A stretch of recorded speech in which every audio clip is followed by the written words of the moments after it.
नमस्कार दोस्तों, my self Seema Singh. I hope आप सब बढ़िया होंगे। जो इससे पहले वाली वीडियोस थी उसमें हम देख चुके हैं कि वसा क्या होता है, ये हम डिटेल में जान चुके हैं। और आज हम देखेंगे कि वसा के कार्य क्या हैं हमारी बॉडी में, ये देखेंगे। शरीर को ऊर्जा प्रदान करती है, वसा से हमें ऊर्जा प्रदान होती है। प्रदान करना कितना 9.2 किलो कैलोरीज ऊर्जा मिलती है हमें वसा से। और शरीर में ऊर्जा का संग्रह करना, ऊर्जा का संग्रह करना, हम अपनी जो एनर्जी है उसको हम स्टोर कर सकते हैं अपनी बॉडी में। शरीर के जो हमारे कोमल अंग हैं, शरीर के कोमल अंगों की रक्षा करना, कोमल अंगों की रक्षा करना।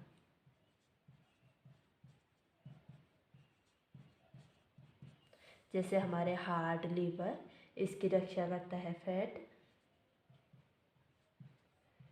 शरीर के तापमान को नियंत्रित करना, नियमित करना, हमारे शरीर का जो टेम्परेचर है उसको नियमित करने का वो काम करता है वसा। और प्रोटीन की बचत करना, जब हमारे बॉडी में कार्बोहाइड्रेट और प्रोटीन वसा नहीं होगा उस वक्त जो प्रोटीन होता है वो ऊर्जा देने का काम करता है। अगर हमारे बॉडी में वसा होगी तो प्रोटीन अपना जो बॉडी बिल्डिंग का काम है उसे करेगा। वसा में घुलनशील विटामिन्स के स्रोत, वसा में घुलनशील विटामिन, अगर हमारे बॉडी में वसा नहीं होगी तो जो वसा में घुलनशील विटामिन है हमारी बॉडी में उनकी भी कमी हो जाएगी। विटामिन के स्रोत, वसा में घुलनशील विटामिन कौन से हैं? ए, डी, ई, के। अगर हमारी बॉडी में वसा नहीं होगी तो जो ए, डी, ई, के विटामिन है इसकी भी हमारी बॉडी में कमी देखने को मिलेगी, जो क्योंकि ये वसा में घुलनशील विटामिन है। विटामिन के अवशोषण में सहायक होता है, विटामिन के अवशोषण में सहायक, अवशोषण में सहायक। ठीक है, वसा होगी तभी हमारे ए, डी, ई, के का अवशोषण हो पाएगा। ग्लैक्टोज की उपयोगिता को बढ़ाना, वसा के कारण ही जो हमारे ग्लैक्टोज होता है उसकी उपयोगिता बढ़ जाती है। ठीक है, तो हमने वसा के कार्य देख लिया, वसा के क्या क्या कार्य होते हैं। वसा हमको ऊर्जा प्रदान करते हैं, 9.2 किलो कैलोरीज हमको वसा से ऊर्जा मिलती है। ये शरीर में ऊर्जा का संग्रह करता है और शरीर के कोमल अंगों की रक्षा करता है। शरीर के तापमान को नियमित करना, प्रोटीन की बचत करता है, बचत करता है प्रोटीन की। और वसा में घुलनशील विटामिन के स्रोत ए, डी, ई, के का अवशोषण करने में सहायक होता है और ग्लैक्टोज की उपयोगिता को बढ़ा देता है। अब देखते हैं कि हम वसा की कमी के क्या प्रभाव होते हैं हमारे बॉडी में। वसा की कमी के क्या प्रभाव होते हैं? अगर हमारे बॉडी में वसा की कमी हो जाएगी तो उस टाइम पे हमको जो बीमारी देखने को मिलेगी वो फिनोडर्मा देखने को मिलेगा। फिनोडर्मा हो जाता है। फिनोडर्मा क्या होता है? इसमें जो होती है हमारी जो स्किन होती है, त्वचा, त्वचा कछुए के समान हो जाती है, कछुए के समान हो जाती है। टोन्ड स्किन देखने को मिलती है हमें कछुए के समान।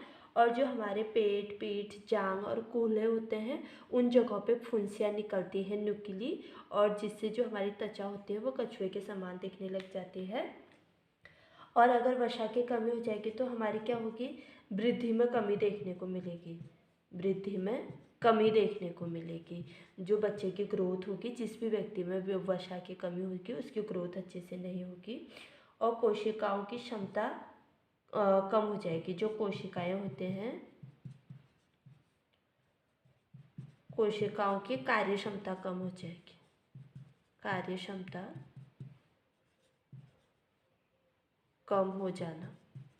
ठीक है, वसा की कमी से जो हमारी कोशिकाएं हैं, जो हमारी बॉडी में न्यू सेल्स बन रही होती हैं वो बनना रुक जाएंगी और उनकी कार्य क्षमता भी कम हो जाएगी।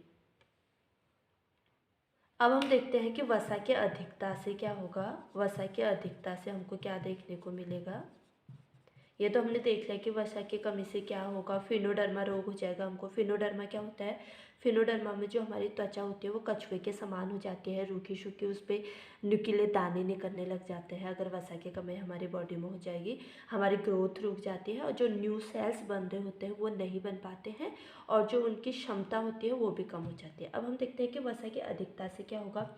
अगर हमारे बॉडी में वसा अधिक हो जाएगा तो मोटापा देखने को मिलेगा, मधुमेह रोग देखने को मिलेगा। मधुमेह रोग में क्या होता है, जो हमारा ग्लूकोज होता है वो हमारे यूरिन के थ्रू बाहर निकलने लग जाएगा। अगर हम वसा अधिक लेंगे तो हमारे ब्लड में जो ग्लूकोज है उसकी मात्रा बढ़ जाएगी और जो ग्लूकोज को हमारे लीवर और मांसपेशियों में स्टोर होना चाहिए था वो हमारे मांसपेशियों और कोशिकाओं में स्टोर ना होकर हमारे यूरिन के थ्रू बाहर निकलने लगेगा, जिससे हमें मधुमेह रोग देखने को मिलेगा और हृदय संबंधी बीमारियां हो जाएंगी, हार्ट रिलेटेड बीमारियां हो जाएंगी। हमको ब्लॉकेज देखने को मिलेगा अपनी नलिकाओं में, जो कोलेस्ट्रॉल के रूप में वसा जमा हो जाएगी, उससे हमें जो ब्लॉकेज है ये देखने को मिलता है। तो हृदय से रिलेटेड बीमारियां देखने को मिलेंगी वसा की अधिकता से, मोटापा देखने को मिलेगा, मधुमेह देखने को मिलेगा और हृदय रोग देखने को मिलेंगे।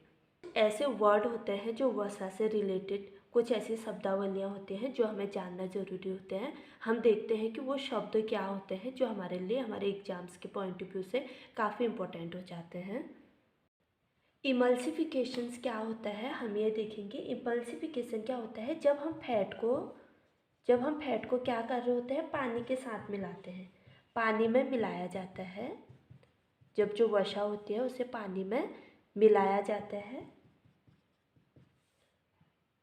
तो वसा के जो कण होते हैं, तो वसा के कण सूक्ष्म छोटे छोटे कणों में विभक्त हो जाते हैं, इसी को ही हम इमल्सिफिकेशन कहते हैं। इसको हिंदी में बोलेंगे हम पाइसीकरण। इमल्सिफिकेशन हम किसे कहेंगे, जब हम वसा को, फैट को या तेल या घी को हम क्या करेंगे, पानी के साथ मिला रहे होंगे और जो वसा के कण होंगे वो उसमें सूक्ष्म छोटे छोटे कणों में विभक्त हो जाएंगे। ये जो हम प्रोसेस कर रहे हैं इसको क्या बोलेंगे हम, इसको हम इमल्सिफिकेशंस बोलेंगे। अब हम देखते हैं कि सपोनिफिकेशंस क्या होता है। सपोनिफिकेशन या साबुनीकरण क्या होता है, जो वसा होती है, वसा को यदि किसी एल्कलाइन से या क्षार से क्रिया कराते हैं, जब क्रिया कराई जाती है तो इस परिक्रिया को ये हम साबुनीकरण कहते हैं, साबुनीकरण। ठीक है, जब वसा को हम किसी क्षार से क्रिया कराई जाती है तो इस प्रक्रिया को साबुनीकरण कहते हैं। इमल्सिफिकेशन पाइसीकरण क्या था, जब हम फैट को पानी के साथ क्रिया करा रहे थे तो उसे हम इमल्सिफिकेशन कह रहे थे। सपोनिफिकेशन किसे कह रहे हैं, जब वसा को यदि किसी क्षार के साथ क्रिया कराई जाती है तो इस क्रिया को हम साबुनीकरण कहते हैं। आगे हम देखते हैं कि रेसिडेंटी क्या होती है।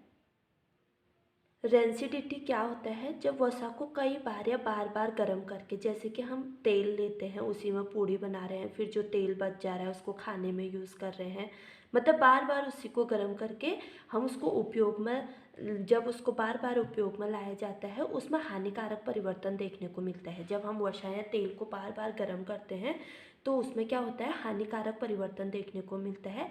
इसमें जो वसा के कण हैं वो एल्डिहाइड कीटोन्स में परिवर्तित हो जाते हैं और एल्डिहाइड कीटोन्स क्या होते हैं, ये हमारी बॉडी के लिए हानिकारक होते हैं। इसीलिए बोलते हैं कि जो वसा या तेल होता है उसको बार बार यूज़ नहीं करना चाहिए। एक बार हमने अगर पूड़ी बनाने के लिए ऑयल यूज़ कर लिया है तो फिर उसको दूसरी बार यूज़ नहीं करना चाहिए। अगर हम उसको बार बार गर्म करते हैं तो उससे क्या होगा, जो हमारे वसा के कण होंगे वो एल्डिहाइड कीटोन्स में परिवर्तित हो जाते हैं और एल्डिहाइड कीटोन्स हमारी बॉडी के लिए हानिकारक होते हैं। अब हम देखते हैं कि एक्रिलिक क्या होता है।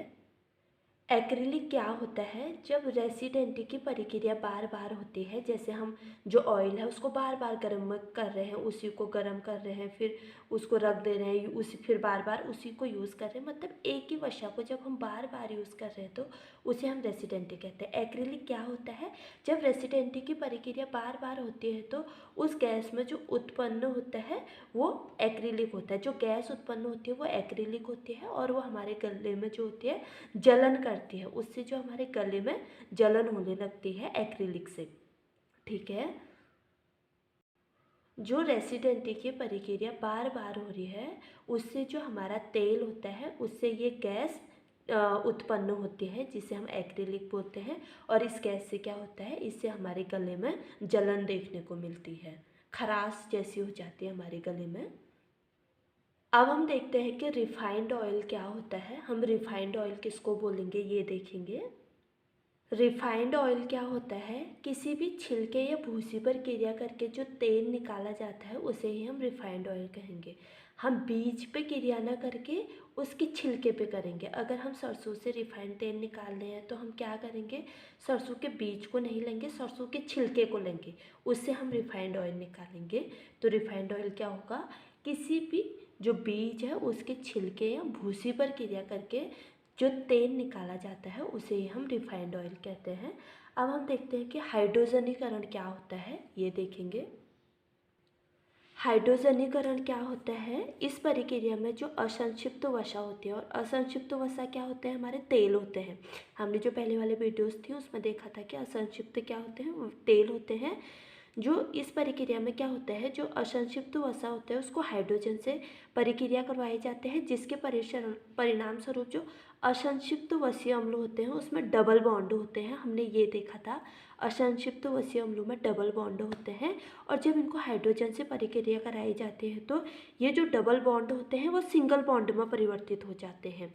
अगर जब ये डबल बॉन्ड से सिंगल बॉन्ड में परिवर्तित हो जाएंगे तो ये तेल से क्या बन जाएंगे, घी बन जाएंगे। और जो वनस्पति तेल होते हैं, वनस्पति तेलों को हाइड्रोजनिक प्रक्रिया कराकर, जब इसमें हम हाइड्रोजन की प्रक्रिया कराएंगे तो इनको हम वनस्पति घी में परिवर्तित कर देते हैं। इनको वनस्पति घी में परिवर्तित कर देते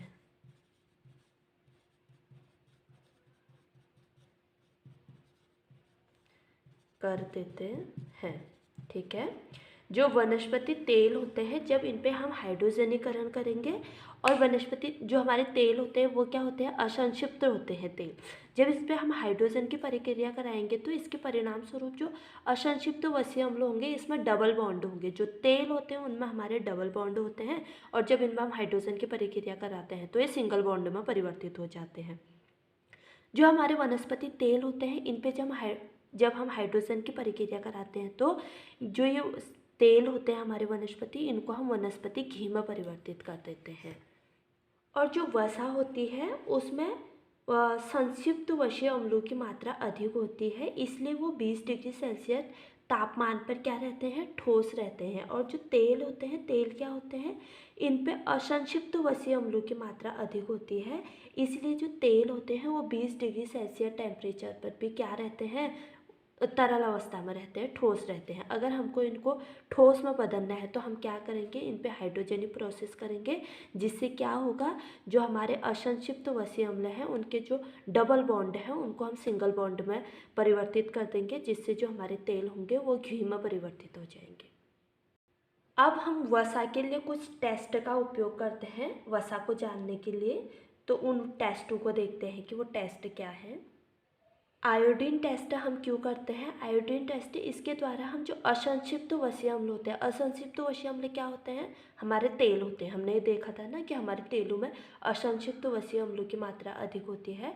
तो जब हमें असंक्षिप्त वसीय अम्लों की मात्रा का पता लगाना है तो हम आयोडीन टेस्ट करेंगे। और एसिड वैल्यू टेस्ट हम कब करेंगे, जब फ्री फैटी एसिड का हमें पता लगाने के लिए, जब हमें फ्री फैटी एसिड का पता लगाना होगा तो हम एसिड वैल्यू करेंगे। और आयोडीन टेस्ट कब करेंगे, इसके लिए जब हम असंक्षिप्त वसीय अम्ल की मात्रा का पता लगाना हो, जब हमें तेल का पता लगाना हो, तब हम असंक्षिप्त वसीय अम्ल की मात्रा का पता लगाने के लिए आयोडीन टेस्ट करते हैं।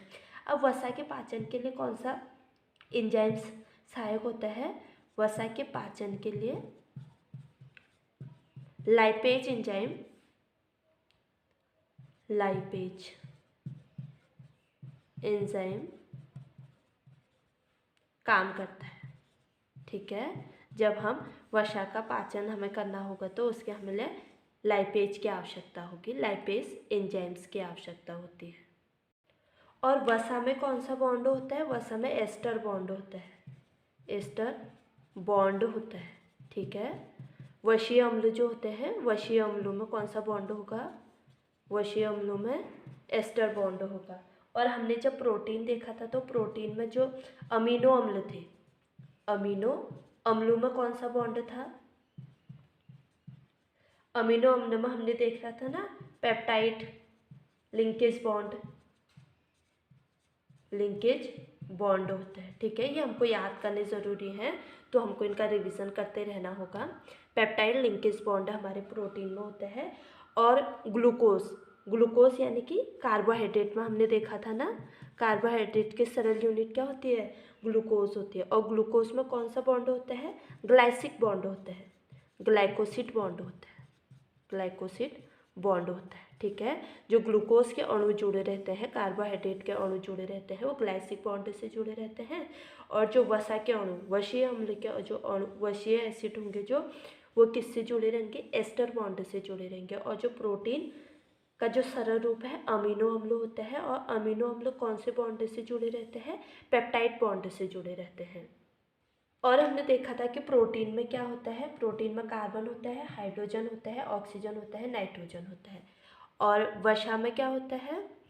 वसा में कार्बन होता है, हाइड्रोजन होता है और ऑक्सीजन होता है। ग्लूकोज कार्बोहाइड्रेट में क्या होता है? कार्बन होता है, हाइड्रोजन होता है और ऑक्सीजन होता है।